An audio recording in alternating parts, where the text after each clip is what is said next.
Assalamualaikum warahmatullahi wabarakatuh. Perkenalkan, nama saya Lupa Sinodani. Saya dari kelas A1 R1A.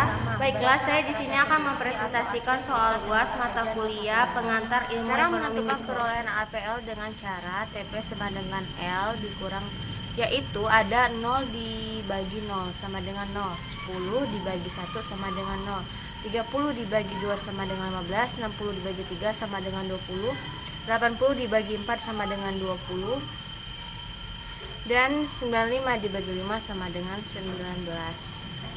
Oke, baik. Yang kedua, berapa produksi marginal atau MP ketika tenaga kerja 0 sampai 5? Cara memperhitungkan MPL. Nah, yang pertama itu karena tenaga kerja dan produksi total tersebut bernilai 0, maka hasil MPL-nya pun adalah 0. Selanjutnya, untuk kolom di bawah, cara untuk menghitung produksi marginal adalah TP2 dikurang TP1 dibagi L2 dikurang L1.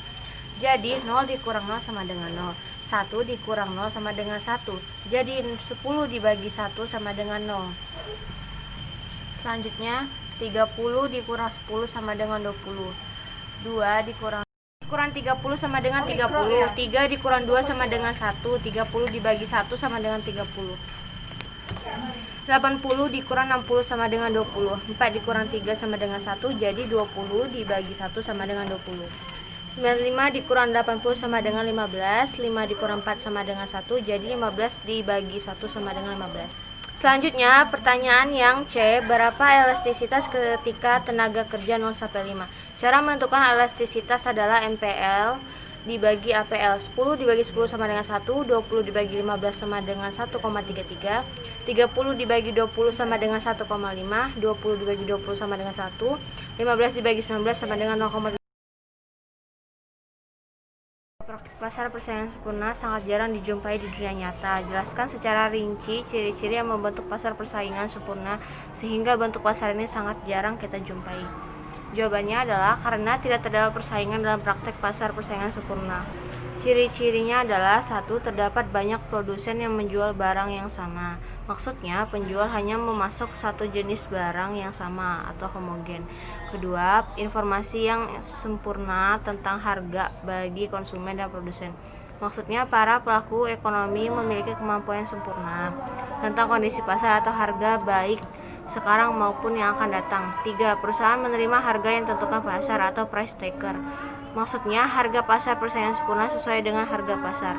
4. Produsen bebas keluar masuk pasar. Maksudnya, sumber daya produksi bebas keluar masuk, jadi pasar lebih bergairah. 3. Monopoli adalah penguasaan atas produksi dan atau pemasaran barang dan atau atas penggunaan jasa tertentu oleh satu pelaku usaha atau satu kelompok pelaku usaha. Sebutkan beberapa faktor yang menyebabkan terjadinya monopoli. Jawabannya adalah faktor-faktor yang menyebabkan terjadinya monopoli. 1. Memiliki bahan mentah strategis atau pengetahuan teknis produksi yang spesifik. 2. Hak paten produksi atau proses produksi. Maksudnya, hak paten diperoleh dari peraturan pemerintah. 3. Terdapat skala ekonomis. Maksudnya, skala ekonomis membuat kesulitan bagi produsen baru untuk masuk ke industri yang dikuasai monopolis. 4. Pemberian hak monopolis oleh pemerintah melalui peraturan pemerintah. 4. Pasar oligopoli adalah suatu struktur yang mempunyai tipe pasar yang berada di antara pasar persaingan sempurna dan pasar monopoli. Jelaskan karakteristik pasar persaingan sempurna dan pasar monopoli yang sama dengan karakteristik pasar oligopoli.